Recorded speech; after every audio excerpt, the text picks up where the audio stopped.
Well, UCF spring is coming to an end. We go over last week's open practice, as well as talk about some of the players that are leaving the night. Hello, everybody, and welcome back to Charge On. As always, I am your host, Sean Green. Hope you guys are all doing well. It's been another one of those weeks where we've learned a lot, we've seen a lot, but that's going to come to an end here very soon. We talk to Scott Frost tomorrow. That will be the last time that we get to talk to Scott Frost and some of the players. I don't even know if we're talking to players tomorrow, but that will be the last time for spring. It's been 5 weeks. Obviously, they took a week off for spring break, so that was kind of factored in there, but basically a month of playing. And I think when you look at where this team started 5 weeks ago compared to where they are now, you see the development when you watch them in practice. You see kind of some of the players that are taking shape. You see kind of how this team is going to look to operate. Now, nothing's for certain, right? We have no idea moving forward if this team's going to be good, who's going to end up staying. We're going to get into some of the players that have already entered the transfer portal for UCF, but this is going to be a wait and see type of thing. And I think when we talk to Scott Frost tomorrow, that will be something that he says. I guarantee you it's going to be, we did a lot of good things. We had a successful spring, but we've got a lot of work to do still. And this is only the beginning, which you expect that. Now, we're going to get into a couple things today. I want to make it clear. This is going to be a little bit different of a charge on. Me and Stephen Leonard, after the open practice last week, filmed about a 20-minute kind of breakdown of the open practice and kind of gave some pretty interesting nuggets as a whole, not just from the open practice, but from spring and kind of what he's seen, what I've seen. So that is going to be after I give a couple of these updates. But if you want, again, I put time codes down below, as always. So if you want to skip to that to get some real insight, if you weren't able to go to the open practice, but also if you want to get some insight on a couple players and some of the position battles and stuff like that, I would highly recommend going to check that out. But let's start with a couple little nuggets, a little bit of info that we've recently gotten. Day Farmer seems like, and he kind of announced it, he's going to be out for this year. We don't know the injury. When we were at the open practice, and you'll see it in the open practice section that me and Steven filmed, I said that it looked like it wasn't a great injury. We don't have any information yet, but so this is the information that Day Farmer is out for the year, it seems. And when it happened, didn't look good. I think a lot of people thought it was just like a twisted ankle or something. When I looked back on my phone, it didn't look good. So it happened during the portion where they were doing the semi-Oklahoma drill, the modified Oklahoma drill. And he got stopped and kind of just his leg kind of extended too much, and it didn't look good. Now, again, I'm not speculating on what the injury was. We do not know at this point, but it's a loss.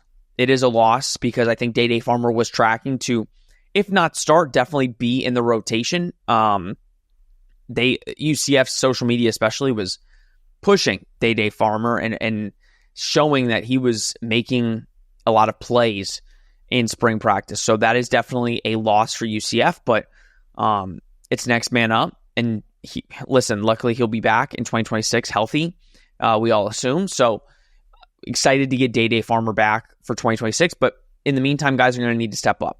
And we've obviously talked about some of those guys. We're going to talk about some of those guys later in the episode that we think will definitely step up and make an impact this year. But hopefully everything's good with Day, and I think everybody's thinking of him after that injury. But let's get to a couple of the players.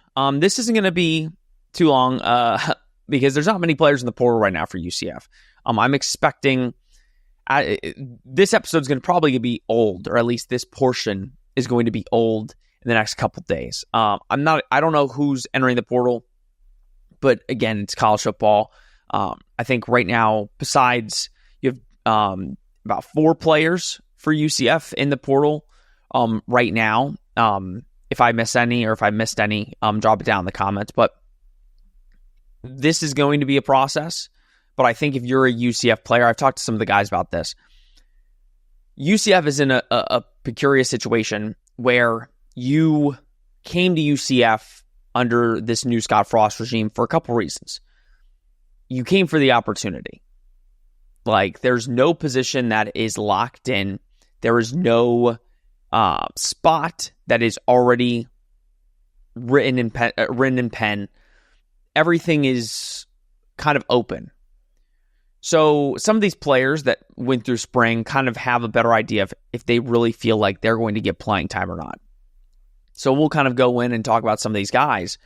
But I think for most of the players at UCF, even if you're not in the first or second team potentially, you're going to be getting a shot at some point if your player doesn't, if you're a player in your position group as a starter and is not performing well, you're going to move up that depth chart. So I think for a lot of these players, I don't foresee a max exodus this spring. I think UCF is going to keep most of their important guys intact. You're going to see some guys kind of falter and leave. But here are the guys that have entered, at least for now, for UCF. So obviously we talked about Dylan a lot in the last episode. If you want to go check that out, go to the Charge On page and go watch that. But Dylan Risk, they kind of announced a couple of schools, Tulane and FIU being 2 of the schools that are interested in Dylan Risk. I think UCF fans would love it if he went to FIU. I think Tulane would be a great fit. I think he'd start immediately there. And I think Tulane would really have a good shot at winning the American with Dylan Risk under center. William Wells, he's been on UCF for a little bit here. He's a safety. Listen, I think you saw with Scott Frost and staff bringing in a bunch of corners and defensive back safeties, that it was kind of, there was going to be some guys that left. William Wells is one of them. It wasn't expected that he was going to be in the rotation, so that kind of just makes sense there. Traquan Fegans, obviously this was a transfer last year, brought in by Gus and the staff. He's got a really good brother. We were thinking that UCF had a shot at his brother. Listen, Traquan, I think, is going to find a spot. I think he should go down to the G5 level. He's hopped around a lot of the P5 programs, and he hasn't really been able to, or P4. He hasn't really been able to find a right spot or perform well enough. So I think going down, spending a year in the G5 might actually help him so that he could play maybe his final year in football and make it worth it. Marcus Downs, this one's a little disappointing. This was a guy that UCF got on one of the last days. I think on signing day they got him, and he was a Kenny Martin recruit. I think they feel confident about the defensive line. He's young. He's a redshirt freshman. So it stings. You wish him well. I'm sure he'll get some interest in a lot of top schools. But I think it just comes down to playing time and opportunity. UCF brought in a couple guys that are going to probably play over him on the defensive line. So you look at that and say, it makes total sense. If some guys were to get hurt on the defensive line, Marcus Downs probably wouldn't be the next guy up. So that makes sense there. Aiden Fedigan, he's a long snapper. UCF brought in a long snapper. He's transferring out because of that. Derek McCormick, linebacker. Again, it's kind of the same thing. UCF brought in a lot of linebackers. Listen, McCormick has been UCF through and through. He likes all UCF tweets. He is a UCF Knight. This comes down to opportunities and wanting to find opportunities. I wish the kid nothing but the best He's a really good dude. And yeah, at the end of the day, if you're a player and you don't feel like you're going to get those opportunities, you have to kind of look out for yourself and go find another avenue. And I think UCF was kind of, you saw it next year, right? Like, look at how many linebackers that they've signed. I think McCormick probably looked at that and said, I need to go find maybe a little bit better of an opportunity. Same thing with Traquan Fegans. I think McCormick should definitely consider going to the G5 maybe and trying to find an opportunity to get on the field. I think if I were telling him, I would say go to an FAU, go to an FIU, go somewhere in the state where you can get an opportunity to maybe not play this year, but play early next year. And then the one that I'm most sad about, Claire Flynn, obviously was one of the higher ranking offensive line recruits in UCF history, but you kind of saw watching on the field that he was just not moving up the depth chart, struggling a little bit. So I think it stinks. You obviously want every high-end recruit to work out. I think he's going to really make some noise wherever he goes. But there was just a little bit of a, not logjam at center, but Carter Miller has that job locked up. And then UCF is bringing guys that kind of are already surpassing Walt Claire. So hopefully he can get the development that he needs and that he can make some noise somewhere, wherever he goes. But so far, those are the only guys that are in the portal for UCF. And I think right now that's positive. I'm expecting more. We'll talk about it next week as we kind of do our, nice wrap up of spring, especially with what Scott Frost says. But I think for UCF, that is a major positive. Now, before we go into the Stephen Leonard plus me interview, you should say, I want to give my thoughts on this Mustafa Cham craziness. I'm going to keep it short and brief because this is absolutely ridiculous. I mean, it's ridiculous. You all know what it is. If you don't, there's more reputable people than me that have kind of reported on it. But basically, UCF assistant coach, I'm not going to say the coach's name, UCF assistant coach,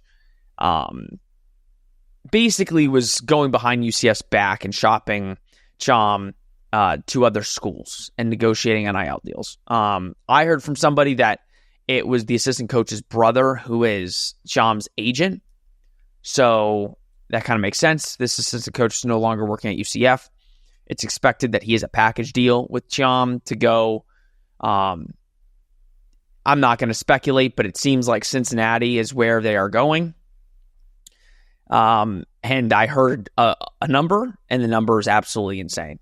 And I think in the grand scheme, the NCAA does not care at all that stuff like this happens. Like, you would think that in any sport, if this were to happen, it would be, you would never work again, number one.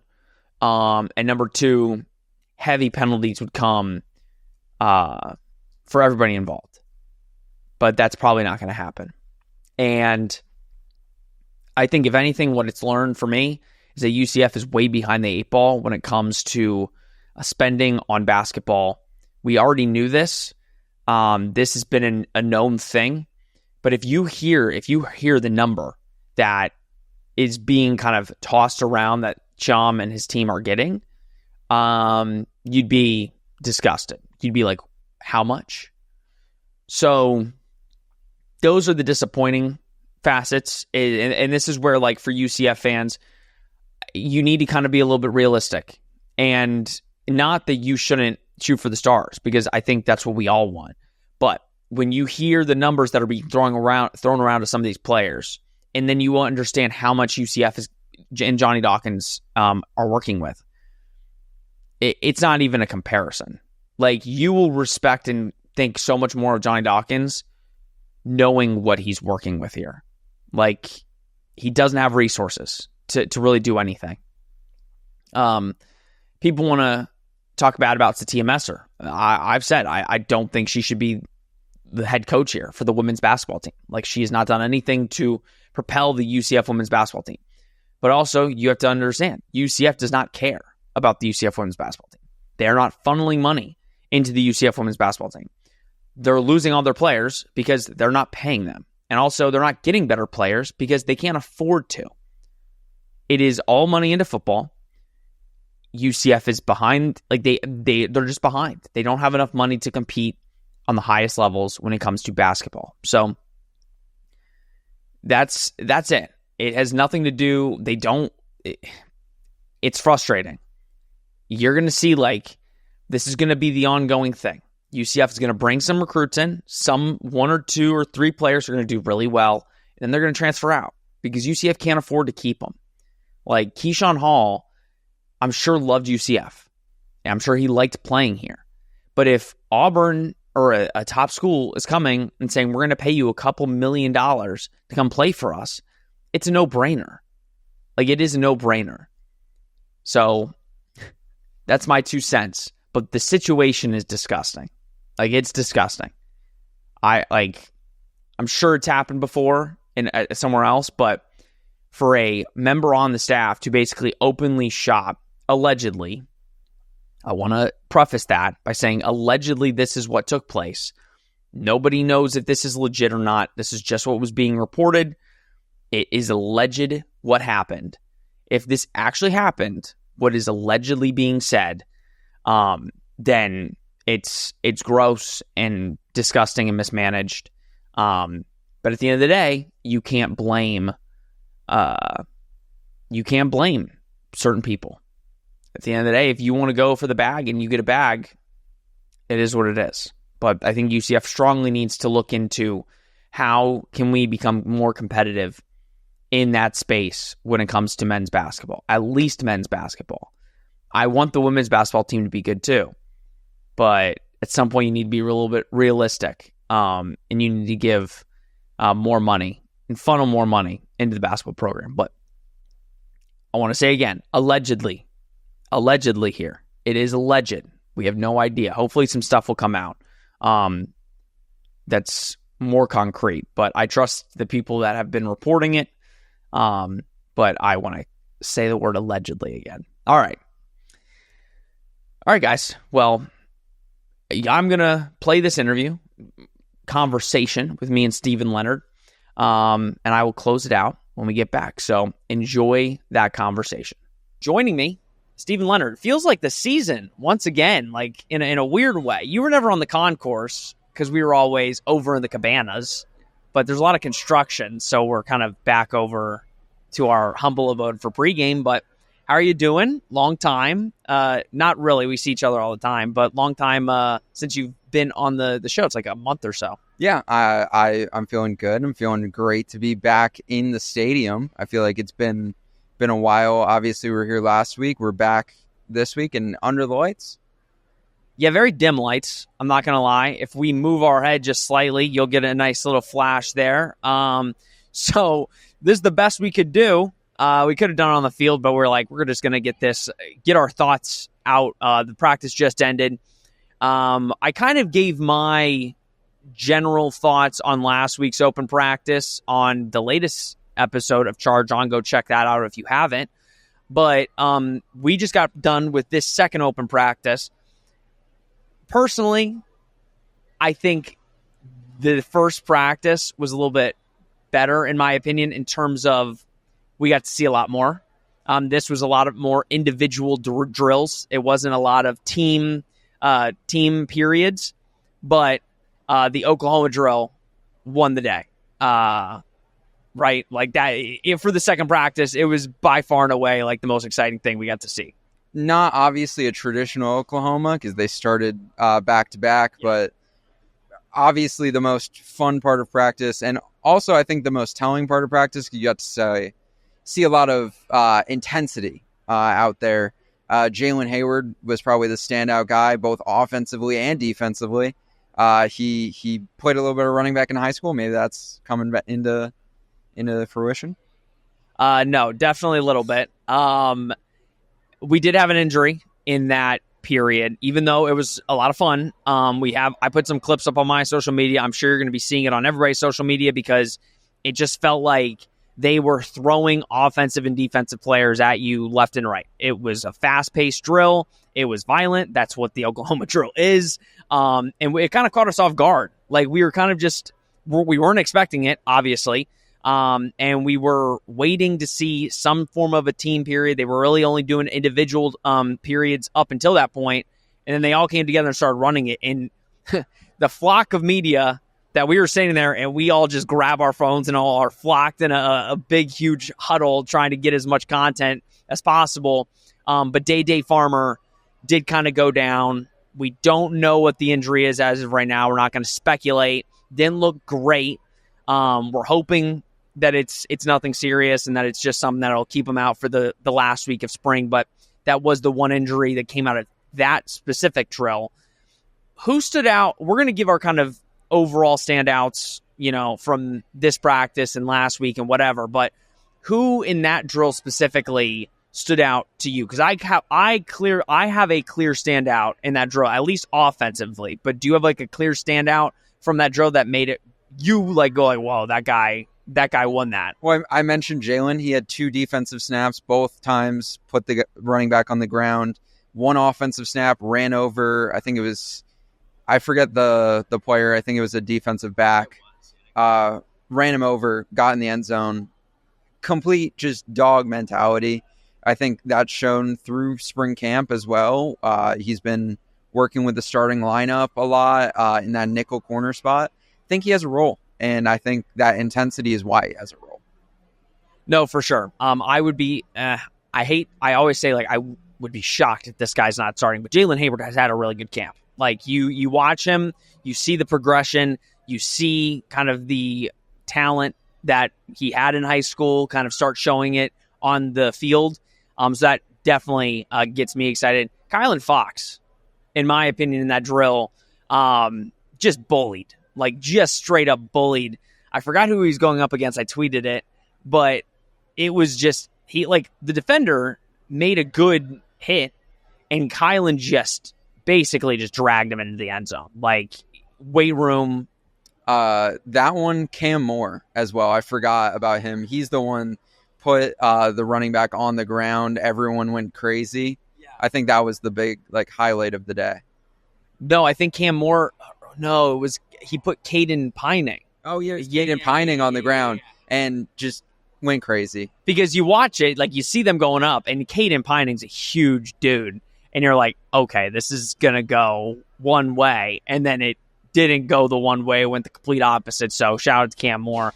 But no, shout out the staff for kind of putting that together, giving the fans in attendance something. Because, frankly, there wasn't much else in this practice. The team periods were kind of rough. Cam Fancher, at the start of the team periods, kind of got his hand hurt. So he didn't really get to go through. He did come back to practice. I do want to point that out. He went to the locker room, he came back, and he was doing some other stuff after the injury, so looks like he'll be okay. He just didn't partake in the team period once he got hurt. He was out, and it kind of was the Taven Jackson, Jakari Brown show. Ups and downs. Like I said, it's really hard, especially in the periods and the drills they were doing, to take much from this one. I take more from last week's open practice than this one. But what do you kind of take away from what you saw today? What I take away is, I'm going to use Nick's favorite word here. Taven Jackson has moxie. Dylan Wade and Jair Brown, we're getting into it a little bit. Taven Jackson goes over and hypes up Dylan Wade. Taven had a big run, hyped up the crowd a little bit. Just energetic guy. And, he kind of showed why he's in that likely starting role. Yeah, he's not perfect. Like I said, he's got some work to do, but let me tell you, some of the throws that he makes, he loves the touch ball to the left sideline. To Carl Jenkins. Yes, he loves that play specifically. I think it was the one last week to Carl, or was that to Waden? The one last week was to Carl. He does love the touch pass on the right side to Waden. Listen, the balls are pretty. The balls are pretty. If you have a quick enough defender, he might be able to go get it, but the balls are perfectly thrown. But again, there are certain areas of his game that he needs to improve on. but his passing accuracy, I will say, you notice it right from the jump. Like some of the balls that he puts in certain windows, you could tell it's a starting caliber quarterback. The question is going to be when you're not facing your own defense that you've been facing, and when you get into a real game, how is that going to translate? But from what we've seen, he's the real deal. Now, Jakari, I will say, for as much as we criticize Jakari, he's shown improvements. I mean, he has shown improvements in his game, but there is a hesitancy because last season we were hearing great things out of camp as well from Jakari, and it didn't translate. So it's early in spring, or it's late in spring, but it's way, way, way before the season. So we take everything with a grain of salt. So what we're about to do, you should take with a grain of salt, but this is what we are seeing with our eyes. We're going to go through our top 3 performers from the open practice today, but also one or two guys that maybe didn't go crazy today, but have just been really consistent. Do you want to start? Yeah, I'm actually going to change mine because I had Jalen on my list. Oh, then I'm going to switch mine. Okay, but I'm going to take A.G. Adaye. I think you've said on the show, he's been my guy all spring camp. Didn't pop completely today, but all through camp, he's just flashed. He may be the fastest player on the team. He's going to be on scholarship here one day. He's going to play. I talked to Miles. We all talked to Miles on Thursday. Miles was like, he's going to play this year. I have some confidence that kid is going places.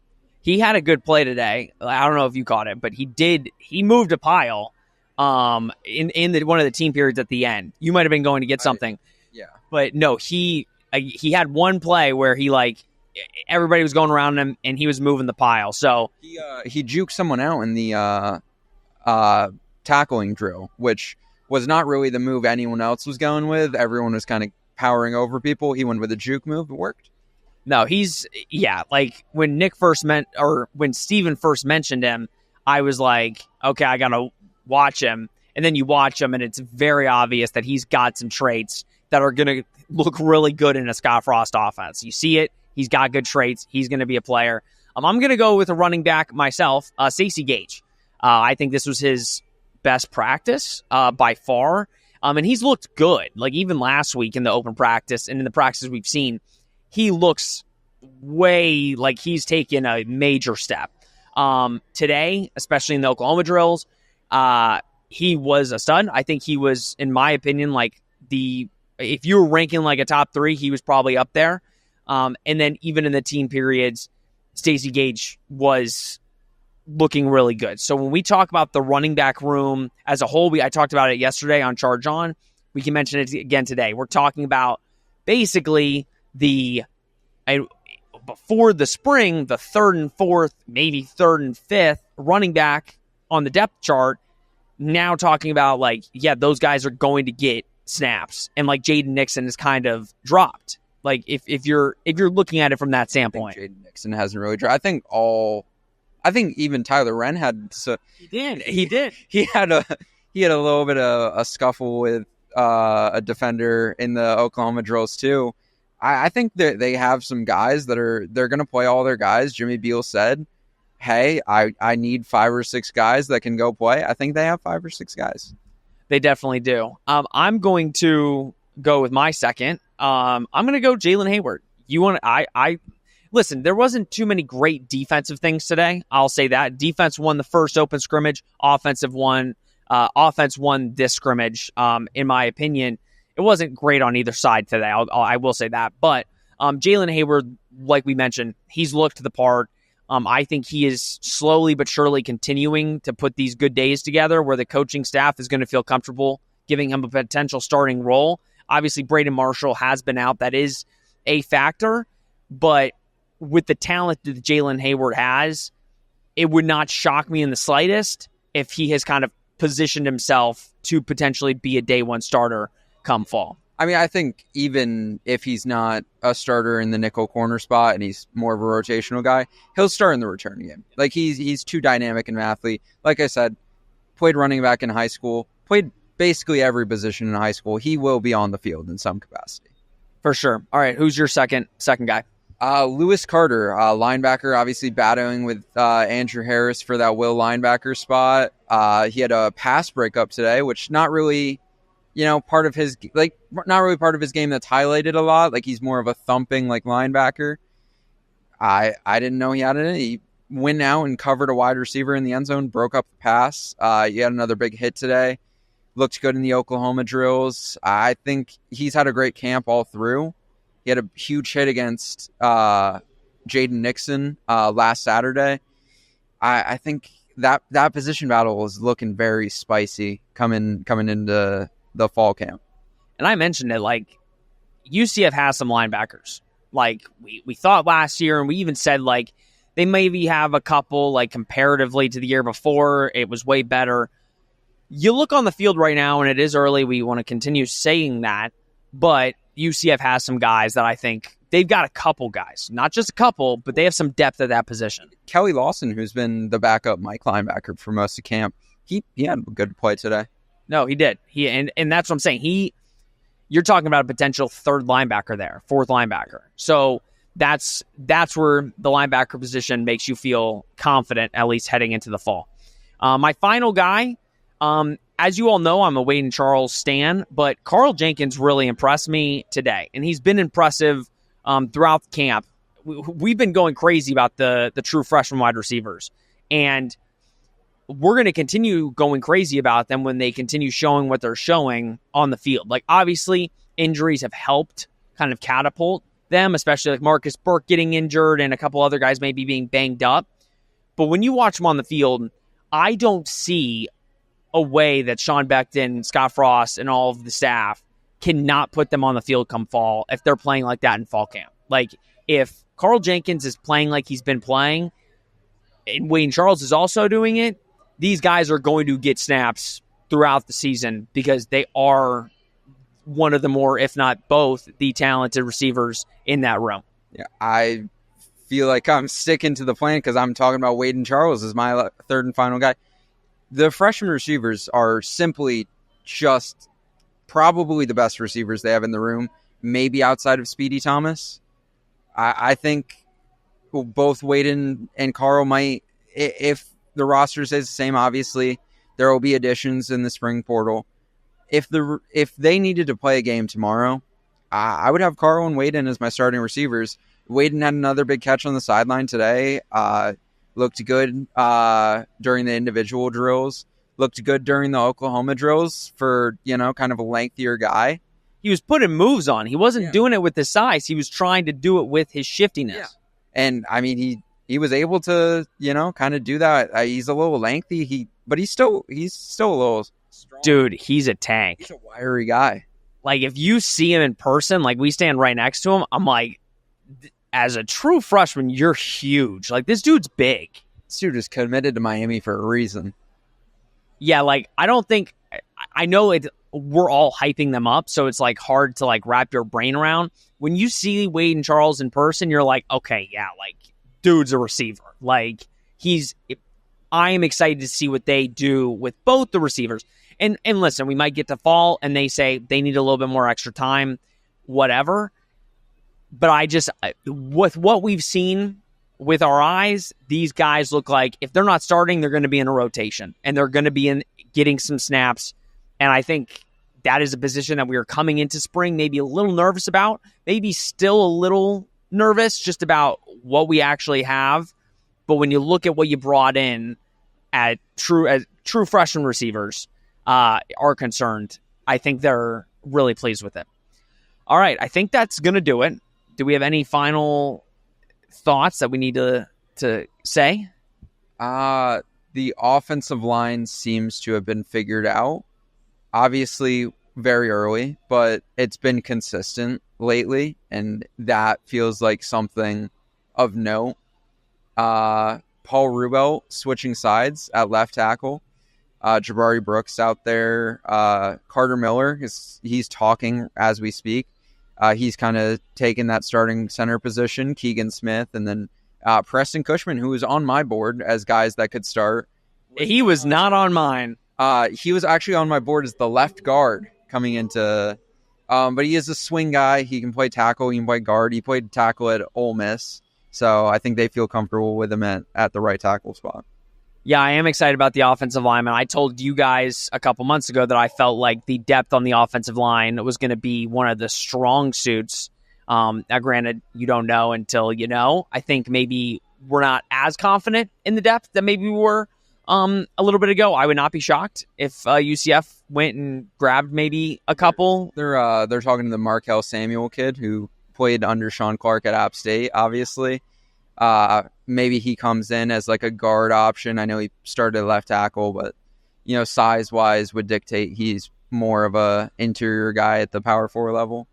Yeah, and I think the starting 5 right now seem pretty solid. A couple of guys on the second team look solid, but I think just shoring up a little bit more of that depth as we head into fall camp and is going to be crucial for this team. But I think they have 3 true centers this year, which is something that 2 years ago you would not have gotten one true center out of me. So yeah, they needed that a couple years ago. So that's positive. That's a positive. And Kenny was on the team then. Yeah, they didn't trust him. The improvement is what we love, the improvement. But do anything else besides? I think we've gone through it. I think we're good. See, I'm putting you on the spot. I think we went. I think we're good. Sincere Edwards is a dog. Kevin Kerrigan had some good punts today. Some really good. Are we sure it was Kevin Kerrigan? It was 98. Yeah, Kevin Kerrigan. Then good punting. I will say that. I was a little nervous about the punting. I've been on record saying that. I think we're okay. I think we're okay. Sincere Edwards dog. What were you going to say that UCF might go get? Might go get a kicker in the portal. Obviously, they only have one on the roster at the minute.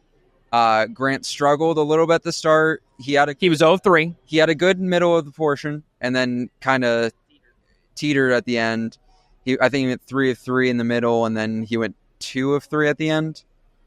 I stopped counting after a while. It was 3 of 3, 2 of 3. So I would be shocked if they don't find somebody to just compete. At least put some pressure on him, compete with him. Seems like if they bring in a kicker, he will be the incumbent, and they'll give him the runway, but probably need someone to come in and at least compete with him. Give him some competition to really take that next step. No, that's for sure. I didn't want to bring it up because I don't want to get people stressed out, but that is something that is valid. That will be a conversation heading into fall, because it was the first 3 kicks, we were like, oh no, it felt like deja vu a little bit. Yeah. But yeah, besides that, guys, it's been a really good spring. They have a couple practices next week. But after that, it's transfer portal mania, where we're going to really find out who's going to enter for UCF. I don't think we're expecting too many, a couple, but not too many from this roster, which will be good for Scott Frost and the staff. And then we go into recruiting. And that's going to kind of take over this channel for the next couple months, as the recruiting is very different under Scott Frost so far than it was under Gus Malzahn. So that is going to be a lot of the talking points here on Charge On. I want to thank Stephen Leonard for joining me. I want to thank you guys for watching. I hope you guys learned a little bit about what we saw at the last practice, who kind of stepped up, our winners, or you might say. Whatever we called it. It's been a week since I recorded that, but it was really fun, and it's fun to just see some football. And now we're going to go into that little period where we've got the NFL draft next week. That's exciting. Besides that, we don't have football for a little bit. And UCF, I think, is going to really start going heavy into the recruiting, which we're going to talk a lot about. I think in the next couple weeks, we're going to go over the recruits that UCF has gotten committed, and there's a lot of them, so we're going to kind of start doing our breakdowns on that shortly, but a lot to be excited about. Looking forward to this 2025 season. All right, thank you so much for tuning in. As always, please like, subscribe, comment, share, do all that you do. We greatly appreciate it. This has been Charge On. We will see you next week.